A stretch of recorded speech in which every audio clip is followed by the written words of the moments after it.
I couldn't help but think of how funny just this whole scene with Negan and Michonne. I know that you said that you liked it, but I had to laugh because it reminded me of Austin Powers, you know, like you know, you and I were a lot alike type of thing. It's the, you know, the classic regurgitated, you know, villain saying, "Oh, yeah, you and I, we're not so different, you and I," type of thing. You know, that's what Dr. Evil said to Austin Powers. Yeah. We're not so different, you and I.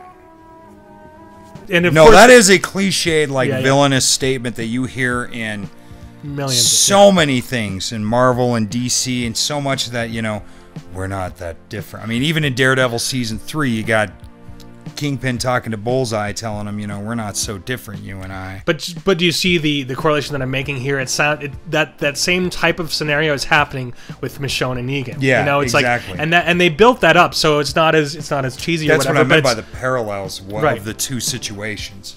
There's right. so much going on, but it's where two are friends and allies who are falling apart, and others are enemies who, even though they're not becoming friends, there's starting to be a better understanding, I think. Yeah. So I mean, and I did like how they built it, but yeah, I do want to see them build that a little bit more for me to really swallow it, because for me it's like kind of like I don't see how Michonne could end up saying, you know, it could end up feeling this, you know, this somewhat sympathy for Negan because she's like him. If they're going to try to paint that, okay, I don't think that'll happen. I think that's part of his manipulation, is to prove, because he's been doing that to Rick the whole time too. Like, you know, you and I, we're a lot alike. Like, if we just work together. That seems to be the way he wants to try and play people off. But again, that's why I liked Michelle's interaction, or Michonne's interaction. She doesn't get like caught up in that. She sees right through it. You know what I mean? The transparency of what he's trying to do, and she's like, we've all done things that we've had to do to survive that we're not proud of, but that doesn't make me like you.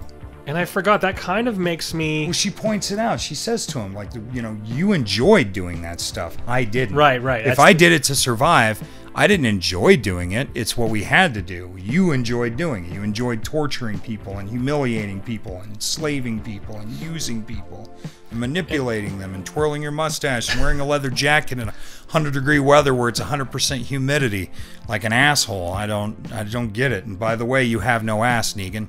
What happened, man? That dude used to be buff, like when he was like the comedian. Well, he was huge and ripped, and now it's like all that muscle just disappeared, and then his ass disappeared too. He's got Clint Eastwood 90-year-old butt. I'm just calling it. That's all. It's a great actor though. But I can't help I cannot help but be reminded of when you mentioned that you talked about how he's done that with Rick. I'm just reminded of the Star Wars episode. I call this the Star Wars episode for some reason. It's because you have Rick and Negan, they're both in this kind of Nick and Regan. They're both in this abandoned area, and it's where Dwight tried to leave Negan. It's that episode where Dwight tried to leave Negan, and Rick and Negan are in like kind of in it just reminds me of Return of the Jedi, because they're in like a place where they can't see each other, right?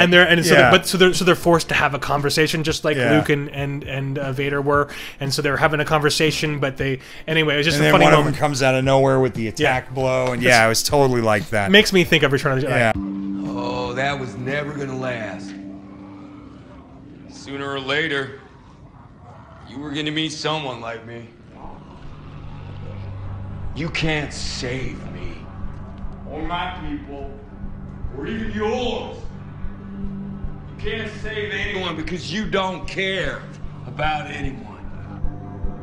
You use people to bring you food, to sleep with you, to protect you. Sister. So, you have a twin sister. Your feelings have now betrayed her too. Obi-Wan was wise to hide her from me. Now his failure is complete. If you will not turn to the dark side, then perhaps she will. The only thing you care about is this bat. You can't even say that. I'll make you a deal. I'll let you kiss her goodbye.